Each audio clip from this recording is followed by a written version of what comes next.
లీడ్స్లోని Headingley cricket stadium వేదికగా ఆతిథ్య జట్టు ఇంగ్లాండ్తో జరిగిన తొలి టెస్టు మ్యాచ్లో టీమిండియా ఓటమి పాలైంది. 5 రోజుల పాటు నువ్వన్నేనా అన్నట్టుగా హోరాహోరీగా సాగిన టెస్టు మ్యాచ్లో 371 పరుగుల భారీ లక్ష్యాన్ని కూడా కాపాడుకోలేక మన వాళ్ళు చేతులారా ఓడిపోయారు. దీంతో ఈ మ్యాచ్లో మన బ్యాటర్లు సాధించిన 5 సెంచరీలు వృధా అయ్యాయి. ఈ క్రమంలో 148 ఏళ్ల టెస్టు క్రికెట్ చరిత్రలో ఓ మ్యాచ్లో ఓ జట్టులోని బ్యాటర్లు 5 సెంచరీలు చేసినప్పటికీ ఆ జట్టు ఓడిపోవడం ఇదే తొలిసారి. దీంతో ఈ ఓటమితో 148 ఏళ్ల టెస్టు క్రికెట్ చరిత్రలో టీమిండియా అత్యంత చెత్త రికార్డును ముట్టగట్టుకుంది.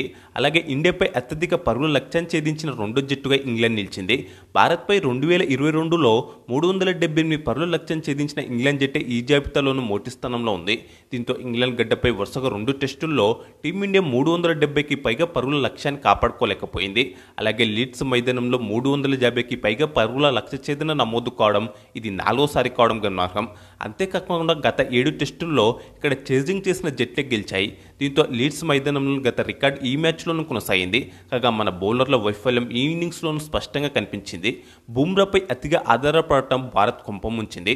దీంతో బుమ్రా బౌలింగ్ను జాగ్రత్తగా ఆడిన ఇంగ్లీష్ బ్యాటర్లు ఇతర బౌలర్ల బౌలింగ్లో ఈజీగా రన్స్ చేశారు. దీనికి తోడు కెప్టెన్గా మొదటి టెస్ట్ మ్యాచ్ ఆడుతున్న శుభ్మన్ గిల్ కెప్టెన్స్ కూడా అంత బాగా అనిపించలేదు. భారీ లక్ష్య ఛేదనలో అద్భుతంగా బ్యాటింగ్ చేసిన ఇంగ్లాండ్ బ్యాటర్లు తమ జట్టును గెలిపించారు.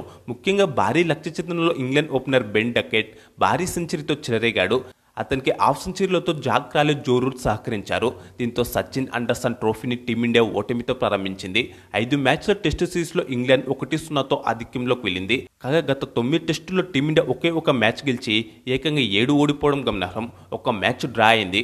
కాకపోతే మన యంగ్ జట్టు ఈ మ్యాచ్లో ఇంగ్లాండ్కు గట్టి పోటీ ఇచ్చిందని చెప్పుకోవాలి. కాగా 2013 నుంచి అంటే గత 12 ఏళ్లలో ఇంగ్లాండ్తో జరుగుతున్న టెస్టు సిరీస్లో ప్రతిసారి టీమిండియా తొలి టెస్టు మ్యాచ్లో ఓడిపోతూనే ఉంది. అది ఇప్పుడు కూడా కొనసాగింది. ఈ మ్యాచ్లో టీమిండియా ఓటమికి ప్రధానంగా 5 కారణాలు కనిపిస్తున్నాయి. వీటిని సరిదిద్దుకోకపోతే 2 టెస్టుల్లోనే కాకుండా ఈ సిరీస్లోనూ టీమిండియాకు ఓటమి తప్పకపోవచ్చు. ఆ తప్పుల గురించి మాట్లాడుకోవడానికి ముందుగా అసలు 5వ రోజు ఆట ఎలా జరిగిందో ఒక్కసారి మాట్లాడుకుందాం. 371 పరుగుల భారీ లక్ష్య ఛేదనలో భాగంగా 21 పరుగుల ఓవర్నెస్ స్కోర్తో చివరిదైన 5వ రోజు బ్యాటింగ్ ప్రారంభించిన ఇంగ్లాండ్కు ఓపెనర్లు బెన్ డకెట్, జాక్ క్రాలే అద్భుతమైన ఆరంభాన్నిచ్చారు. ఇద్దరూ కలిసి తొలి వికెట్కు ఏకంగా 188 పరుగుల ఓపెనింగ్ భాగస్వామ్యాన్ని నెలకొల్పారు. దీంతో భారీ లక్ష్య ఛేదనలో ఇంగ్లాండ్కు బలమైన పునాది పడింది. ఇంగ్లాండ్ విజయానికి కావాల్సిన 371 పరుగుల్లో ఓపెనర్లే సగం పరుగులు చేశారు. దీంతో తొలి సెషన్లో టీమిండియాకు ఒక్క వికెట్ కూడా దక్కలేదు. తొలి సెషన్లో వికెట్ కోసం భారత బౌలర్లు ఎంతగా ప్రయత్నించినా ఫలితం లేకపోయింది. కొత్త బంతి గేమ్లోకి వచ్చినప్పటికీ భారత్కు వికెట్ అయితే దక్కలేదు. తెలివిగా team India star pacer Jasprit Bumrah, Mohammed Siraj బౌలింగ్లో ఎక్కువగా పరుగులకు వెళ్లకుండా జాగ్రత్తగా ఆడిన ఇంగ్లాండ్ ఓపెనర్లు ఇతర బౌలర్ల బౌలింగ్లో మాత్రం ధాటిగా బ్యాటింగ్ చేశారు. ముఖ్యంగా ప్రసిద్ధ్ కృష్ణ ధారాళంగా పరుగులు సమర్పించుకున్నాడు. తన స్వభావానికి విరుద్ధంగా జాక్ క్రాలే నిదానంగా ఆడితే బెన్ డకెట్ మాత్రం వన్డే స్టైల్లో ధాటిగా బ్యాటింగ్ చేశాడు. ఈ క్రమంలోనే 66 బంతుల్లోనే హాఫ్ సెంచరీని పూర్తి చేసుకున్నాడు. దీంతో లంచ్ విరామ సమయానికి ఇంగ్లాండ్ జట్టు వికెట్లేమీ నష్టపోకుండా 117 పరుగులు చేసింది. 64 పరుగులతో బెన్ డకెట్, 42 పరుగులతో జాక్ క్రాలే క్రీజులో ఉన్నారు. 24 ఓవర్ల పాటు సాగిన తొలి సెషన్లో 96 పరుగులు వచ్చాయి. అనంతరం సెకండ్ సెషన్లో జాక్ క్రాలే 111 బంతుల్లో హాఫ్ సెంచరీని పూర్తి చేసుకున్నాడు. టెస్టుల్లో క్రాలేకి ఇది 17వ హాఫ్ సెంచరీ. ఈ క్రమంలోనే ఇంగ్లాండ్ స్కోర్ 36 ఓవర్లలోనే 150కి చేరుకుంది. ఆ తర్వాత బెన్ డకెట్ సెంచరీకి చేరువయ్యాడు. అయితే 98 పరుగుల వద్ద ఉన్న సమయంలో సిరాజ్ వేసిన 39వ ఓవర్లో డకెట్ ఇచ్చిన క్యాచ్ను డీప్ బ్యాక్వర్డ్ స్క్వేర్ లెగ్లో ఫీల్డింగ్ చేసిన యశస్వి జైస్వాల్ వదిలేశాడు. దీంతో టీమిండియాకు తొలి వికెట్ దక్కే అవకాశం చేజారింది. కాగా తొలి ఇన్నింగ్స్లోని జైస్వాల్ 3 క్యాచ్లు వదిలేసిన సంగతి తెలిసిందే. దీంతో ఈ టెస్ట్ మ్యాచ్లో జైస్వాల్ చేతిలో బంతి ఒక్కసారి కూడా నిలవలేదు. తర్వాతి మ్యాచ్లోనైనా ఫీల్డింగ్లో జైస్వాల్ మెరుగుపడాల్సిన అవసరం ఉంది. అనంతరం బెన్ డకెట్ 121 బంతుల్లోనే సెంచరీని పూర్తి చేసుకున్నాడు. టెస్టుల్లో డకెట్కి ఇది 6వ సెంచరీ. ఇంగ్లాండ్ స్కోర్ 40.5 ఓవర్లలో 181 పరుగులుగా ఉన్న సమయంలో వర్షం రావడంతో మ్యాచ్ కాసేపు ఆగిపోయింది. అప్పటికి భారత బౌలర్లు ఒక్క వికెట్ కూడా తీయలేదు. వికెట్ కోసం ప్రయత్నించిన భారత బౌలర్లు విసిగిపోయారు. పిచ్ నుంచి కూడా మద్దతు లభించకపోవడం మైనస్గా మారింది. పరిస్థితులు కూడా ఇంగ్లాండ్కి అనుకూలంగా ఉన్నాయి. దీనికి తోడు అప్పటికే లక్ష్య ఛేదనలో ఇంగ్లాండ్ సగం స్కోర్ సాధించడంతో టీమిండియా గెలుపుపై ఆశలు సన్నగిల్లాయి. ఇలాంటి సమయంలో వర్షం తర్వాత ప్రారంభమైన మ్యాచ్లో ఎట్టకేలకు 42 ఓవర్లో భారత్కు బ్రేక్ త్రూ లభించింది. 7 ఫోర్లతో 126 బంతుల్లో 65 పరుగులు చేసిన జాక్ క్రాలేను అవుట్ చేసి ప్రసిద్ధ్ కృష్ణ ఆ బ్రేక్ త్రూ ఇచ్చాడు. దీంతో 188 పరుగుల వద్ద ఇంగ్లాండ్ తొలి వికెట్ కోల్పోయింది. కాగా 4వ ఇన్నింగ్స్లో టీమిండియాపై తొలి వికెట్కు ఇదే అత్యధిక భాగస్వామ్యం. అలాగే ఎడింగ్లీ క్రికెట్ మైదానంలో 4వ ఇన్నింగ్స్లో తొలి వికెట్కు కూడా ఇదే అత్యధిక ఓపెనింగ్ భాగస్వామ్యం. ఇంగ్లాండ్ పరంగా చూసుకుంటే ఆ జట్టుకు ఇది రెండో అత్యధిక ఓపెనింగ్ భాగస్వామ్యం. ఆ వెంటనే మరోసారి చెలరేగిన ప్రసిద్ధ్ కృష్ణ 8 పరుగులు చేసిన ఓలీ పోప్ను 45 ఓవర్లో అవుట్ చేశాడు. అనంతరం బెన్ డకెట్, జో రూట్ కలిసి 3వ వికెట్కు 47 పరుగులు జోడించారు.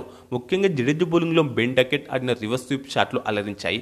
కానీ 55వ ఓవర్లో లార్డ్ శార్దుల్ ఠాకూర్ చెలరేగాడు. ఒకే ఓవర్లో వరుస బంతుల్లో భారీ సెంచరీతో చెలరేగుతున్న బెన్ డకెట్ను హ్యారీ బ్రూక్ను అవుట్ చేశాడు. 80 స్ట్రైక్ రేట్తో 170 బంతుల్లోని 149 పరుగులు చేసిన బెన్ డకెట్ నితీష్ కుమార్ రెడ్డికి క్యాచ్ ఇచ్చి అవుట్ అయ్యాడు.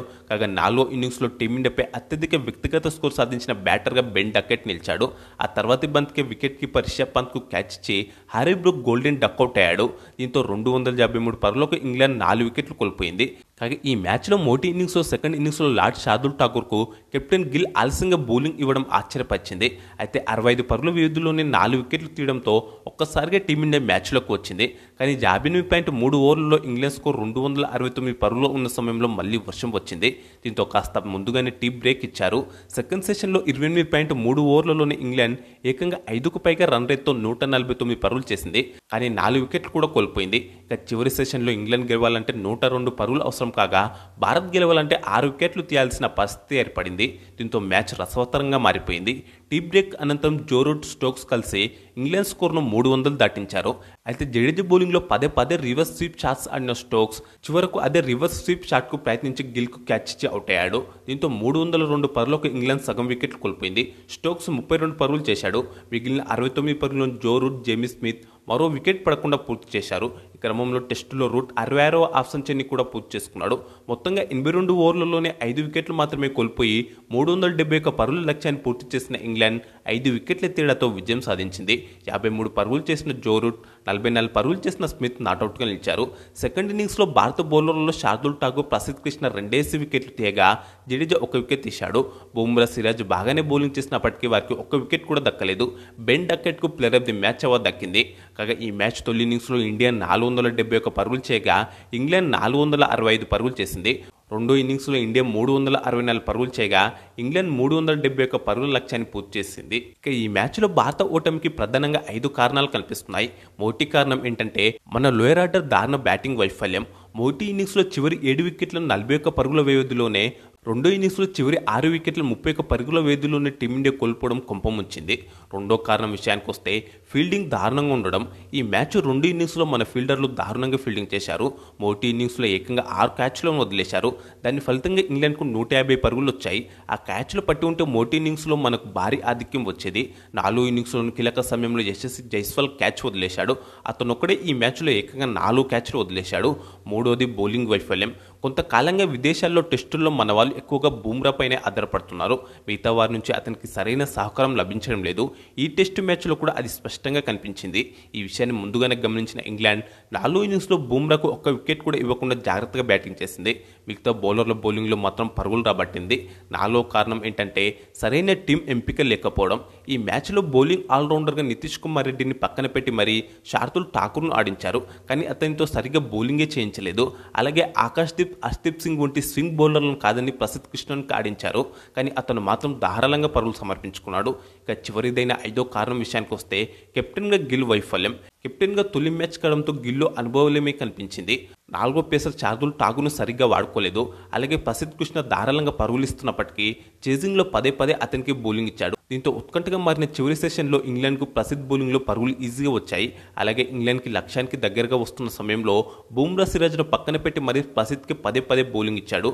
కాగా ఈ తప్పులో 2 టెస్టు మ్యాచ్ నాటికి సరిదిద్దుకోవడం చాలా మంచిది.